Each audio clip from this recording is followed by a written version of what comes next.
नमस्कार, क्या हाल चाल, कैसे हो आप लोग। आई होप कि आप सब बेटर होंगे। This is Priyanka, your educator. और आज हम लोग जानने वाले हैं कि काइजन कॉस्टिंग क्या होती है। आपके मार्च 2023 के एग्जाम में कॉमर्स के जितने भी टॉपिक्स आए थे, एज यू नो कि अगर 100 क्वेश्चन वहां पर हमारे एग्जाम में हमें सॉल्व करना है तो उसके लगभग हमें 500 टॉपिक्स पढ़ने होंगे, तब जाके हमारे 100 क्वेश्चंस बन पाएंगे। ठीक है, तो यहाँ पर मैं वन बाई वन सारे कॉन्सेप्ट तो क्लियर नहीं हो पाएंगे, सारे 100 का 100 टॉपिक कवर करना तो पॉसिबल नहीं इतने कम दिन में, लेकिन मैं कोशिश करूंगी कि मैक्सिमम टॉपिक्स को मैं क्या करूं, आपके लिए कवर करूं। तो आज का जो हमारा टॉपिक होगा दैट इज आपका काइजन कॉस्टिंग। काइजन कॉस्टिंग क्या होता है देखिएगा। ये काइजन जो है ये दो वर्ड से मिलकर बना है, एक काई और एक जेन। ये काई का मतलब क्या होता है? काई का मतलब होता है टू मॉडिफाई, टू चेंज, और जेन का मतलब क्या होता है? To think better. इसका मतलब क्या हुआ कि काइजन का जो मतलब हुआ ना कि किसी भी चीज के बेटरमेंट के लिए, है ना, किसी भी बेटरमेंट के लिए जो भी हम लोग इंप्रूवमेंट करते हैं, जो भी हम लोग चेंज करते हैं किसी भी चीज में अच्छे करने के लिए, उसको हम क्या कहते हैं? काइजन। अब ये वर्ड आया कहां से? ये वर्ड थोड़ा सा अजीब भी लग रहा है, थोड़ा सा आप बोलोगे ma'am Chinese kind of word लग रहा है, तो बिल्कुल आप सही कह रहे हो, क्योंकि ये वर्ड जो है ना ये हमारा जापानीज टर्म है। ये जापानीज वर्ड से हमारा काइजन वर्ड आया है। काइजन वर्ड जो है स्पेशली जो मैन्युफैक्चरिंग इंडस्ट्रीज होती है, जो आपके प्रोडक्शन जो करती है जो कंपनियां, वैसे कंपनियों में काइजन जो होता है ये टर्म जो है हमारा यूज होता है in the field of costing. आप देखिएगा कंपनी क्या करती है कि अगर उसको प्रॉफिट को बूस्टअप करना है तो उसको कॉस्ट को क्या करना होगा? कॉस्ट को डाउन करना होगा। और काइजन जो वो है इसी चीज पर फोकस करती है कि किस तरीके से हम चीजों के कॉस्टिंग को क्या कर पाए? रिड्यूस कर पाए। वो हर जगह पे जहां पे बेस्ट पॉसिबिलिटी होती है वहां पर उस चीज की कॉस्टिंग को कम करने में क्या करती है कि हेल्प करती है। तो प्रॉफिट अगर इंक्रीज करना है तो कॉस्टिंग कम करना होगा, और ये कॉस्टिंग को कम करने के लिए काइजन टेक्निक जो है ये अपनाई जाती है। Kaizen is a kind of technique, ठीक है ना। अब देखो काइजन जो होता है, costing is a cost management method that is often used in the manufacturing and production environment. जिसके बारे में मैं अभी बात कर रही थी कि जो भी प्रोडक्शन हाउस होते हैं या जो भी मैन्युफैक्चरिंग हाउस, जैसे कोई कंपनी कार बना रही है, कोई मोबाइल बना रही है, कोई बाइक बना रही है, वो सब कंपनियां जितनी भी होती है स्पेशली मैन्युफैक्चरिंग और प्रोडक्शन कंपनी, वहां पे इस टेक्निक को क्या किया जाता है कि यूज किया जाता है। अब ये टेक्निक है, ये कौन सी फिलॉसफी है? जापानीज फिलॉसफी के द्वारा दी गई टेक्निक है। यहाँ पर हम लोग क्या करते हैं? कंटिन्यूअस इंप्रूवमेंट करने की कोशिश करते हैं। कंटिन्यूअस मतलब हम काम कर रहे हैं, देखते हैं कहां पर और बेटर कर सकते हैं, फिर हमने कुछ काम किया, फिर और कहां पर हम बेटर कर सकते हैं। मतलब हर एक स्टेप पर हम लोग क्या करते हैं? बेटरमेंट करने की कोशिश करते हैं, बेटर करने की कोशिश करते हैं। इसलिए इसको हम लोग कंटिन्यूअस इंप्रूवमेंट टेक्निक भी कहते हैं। Kaizen technique is also known as improvement, continuous improvement technique. ठीक है, हिंदी में भी देख लीजिएगा कि काइजन कॉस्टिंग जो है यह एक क्या है? आपकी लागत प्रबंध पद्धति है जिसका उपयोग अक्सर निर्माण और उत्पादन वातावरण में किया जाता है। काइजन जो है जापानी दर्शन के सिद्धांत पर आधारित है जो निरंतर सुधार पर क्या करते हैं कि बल देते हैं। अब आगे बढ़ते हैं, इनको हम लोग कंटिन्यूअस इंप्रूवमेंट कॉस्टिंग के नाम से भी जानते हैं। कॉस्टिंग बोलिए टेक्निक बोलिए एक ही बात है। ठीक है, बहुत टाइप के आपके कॉस्टिंग है, स्टैंडर्ड कॉस्टिंग है, टारगेट कॉस्टिंग है, जेआईटी है, उसी में आपका काइजन कॉस्टिंग भी है। ठीक है, तो यहाँ पर हम लोग क्या करते हैं, यहाँ पर काइजन कॉस्टिंग का जो गोल होता है यानी कि जो एम होता है, वो एम क्या होता है कि कॉस्ट को क्या करना है? कॉस्ट को रिड्यूस करना। और कॉस्ट को रिड्यूस कैसे करेंगे? आपको पता करना होगा कि आपके वेस्टेज कहां पर हो रहे हैं। जहां जहां आपके वेस्टेज हो रहे हैं उसको क्या करना होगा? आपको एलिमिनेट करना होगा। एलिमिनेट करने का मतलब कि आपको वहां पर हटाना पड़ेगा। जहां पर आपको लग रहा है कि नहीं, यहां पर अगर हम ऐसा करते कि ये काम करने में मेरे को लग रहा है कि 500 रुपया नहीं, 495 में भी इस काम को हम कर सकते थे, अगर ये वाली फीलिंग आपके अंदर आ रही है तो भाई ये काइजन टेक्निक हो गई कि वहां पे हमको 5 रुपए भी बच रहा है तो 5 रुपए भी अपने को बचाना है। यानी कंटिन्यूअस हर जगह पे कॉस्ट कटिंग आपको करना है। तो यहाँ पे लेकिन जो भी कॉस्ट कटिंग होगी ना वो स्मॉल लेवल पर होगी, इंक्रीमेंटल चेंजेस होंगे, यानी स्मॉल स्मॉल चेंजेस होंगे। एक ही बार कोई बहुत बड़ा चेंजेस आप नहीं कर दोगे, है ना, कि बहुत बड़ा कोई मशीन लाके रख दिया करोड़ रुपया का और वहां पे आपका प्रोडक्शन का कॉस्ट कम हो गया, ऐसा कुछ नहीं होगा। बहुत बड़ा लेवल पर चेंजेस आपको नहीं करना है, स्मॉल स्मॉल इंक्रीमेंटल चेंजेस आपको वहां पर करने होंगे। ठीक है, तो ये आपका जो काइजन कॉस्टिंग होता है उसका लक्ष्य क्या होता है कि उत्पादन प्रक्रिया में जो भी अपशिष्ट है और अक्षमता वाले जो है उनको पहचान करना और उन्हें समाप्त कर क्या करना? लागत को कम करना। ठीक है, और निरंतर सुधार की लागत के रूप में भी इसको हम लोग जानते हैं। चलिएगा, और यह जो होती है छोटे और वृद्धिशील परिवर्तन की एक श्रृंखला के माध्यम से क्या होती है? आपके स्टार्ट होती है। अब आगे बढ़ते हैं, तो अगर मैं एक वर्ड में बोलूं तो काइजन, व्हाट इज काइजन? तो kaizen is change for betterment, कि अच्छे करने के लिए अगर आप कुछ चेंज कर रहे हो, अगर बेटरमेंट के लिए कुछ आप चेंज कर रहे हो तो this is known as kaizen. ठीक है, और काइजन जो होता है वो फोकस किस पर करता है? यहाँ पे बच्चों को अधिकतर कंफ्यूजन होता है कि कॉस्ट कंट्रोल करता है, ये कॉस्ट कंट्रोल नहीं करता है, ये कॉस्ट रिड्यूस करता है। कंट्रोल करने का मतलब अलग होता है, रिड्यूस करने का मतलब अलग होता है। कंट्रोल करने का मतलब कहाँ कहाँ आप कॉस्ट कर रहे हैं, कहाँ कहाँ खर्चा कर रहे हैं, उसको देखना, उसको समझना, उसको फिर बताना। और कॉस्ट रिडक्शन का मतलब क्या होता है कि हर एक स्टेज पर आपको क्या करना है कि प्राइस को कम करना है, कॉस्ट को कम करना है, कॉस्टिंग को कम करते हुए जाना है। अब ये कॉस्टिंग क्या, कौन कौन सी कॉस्ट को कम करना है? डायरेक्ट कॉस्ट हुआ, इनडायरेक्ट कॉस्ट हुआ, ओवरहेड कॉस्ट हुआ, इन्वेंट्री कॉस्ट हुआ, रॉ मटेरियल का कॉस्ट हुआ, कोई भी काइंड का कॉस्ट हुआ, वो आपका क्या होता है वहां पर कॉस्टिंग में आएगा। उसके बाद सबसे इंपॉर्टेंट बात कि जो काइजन है इसका कॉन्सेप्ट दिया किसने था? तो मसाकी इमाई ने। किसने?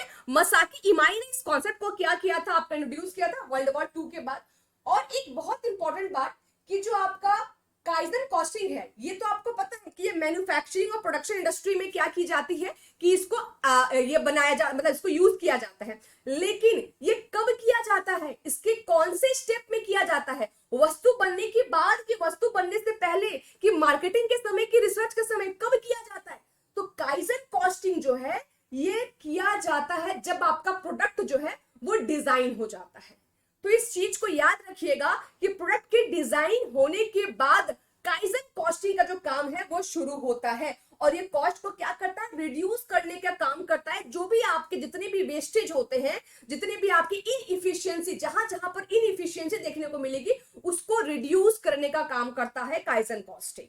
ठीक है, चलिएगा आगे बढ़ते हैं। अब इसके प्रोसेस कैसे होते हैं, तो प्रोसेस को हम लोग देखते हैं। अभी हमारा एडवांटेज और लिमिटेशन भी बाकी है।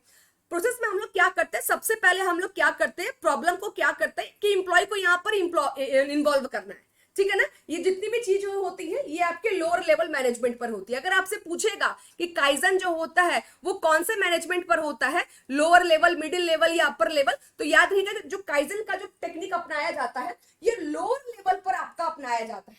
ठीक है, तो यहाँ पर जो इंप्लॉय होते हैं उनको भी इन्वॉल्व किया जाता है। यहाँ पर कोऑपरेशन एंड कोऑर्डिनेशन की टेक्निक को अपनाया जाता है कि काइजन तभी फुलफिल है जब वहां पर इंप्लॉय आपस में इन्वॉल्व होंगे, कोऑपरेट करेंगे, एक साथ काम करते हैं, तब जाके। तो यहाँ पे कोऑपरेशन पर भी जोर दिया जाता है। तो यहाँ पर क्या करना है, इंप्लॉइज को इन्वॉल्व करना है।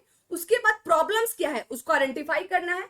प्रॉब्लम्स जब आपको पता चल गया तो उसके बाद आप क्या कीजिए, प्रॉब्लम का एनालाइज कीजिए कि ये प्रॉब्लम में हम कैसे क्या कर सकते हैं, सॉल्यूशन के बारे में सोचिए।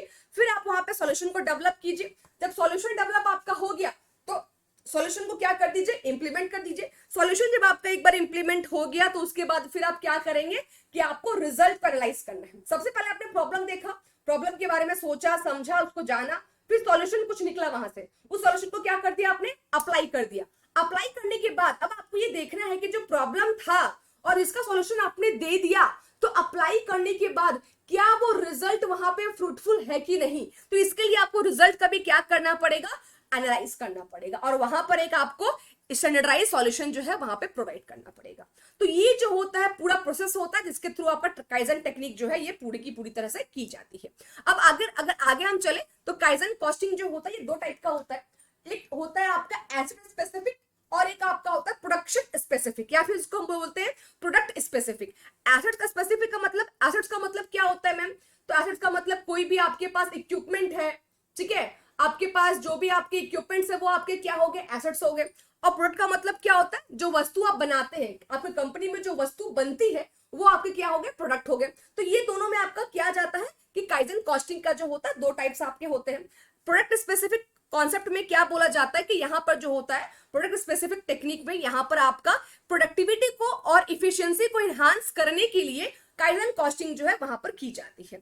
यहाँ पर इन्वॉल्व किया जाता है कि कंप्लीट प्रोडक्शन के टेक्निक्स क्या क्या होते हैं उनको एग्जामिन किया जाता है। एग्जामिन करने का मतलब उसको चेक किया जाता है और उसके बाद एरिया ऑफ इनएफिशिएंसी जो होती है उसको स्पॉट किया जाता है। मतलब कि जहां पे अक्षमता जो होती है यानी इनएफिशिएंसी जो होती है उसको स्पॉट करते हैं, कहां कहां पे इनएफिशिएंट जो है वहां पर एग्जिस्ट कर रहा है उसको स्पॉट करना है। स्पॉट करने के बाद उसको हम लोग क्या करते हैं, उस वेस्ट को क्या करते हैं, एलिमिनेट करते हैं और उसके बाद उसको एनहांस करने की क्या करते हैं कि कोशिश करते हैं। तो ये हो गया कि प्रोडक्ट कॉन्सेप्ट हो गया हमारा। दूसरा जो हमारा कॉन्सेप्ट आता है वो आता है आपका एसेट स्पेसिफिक।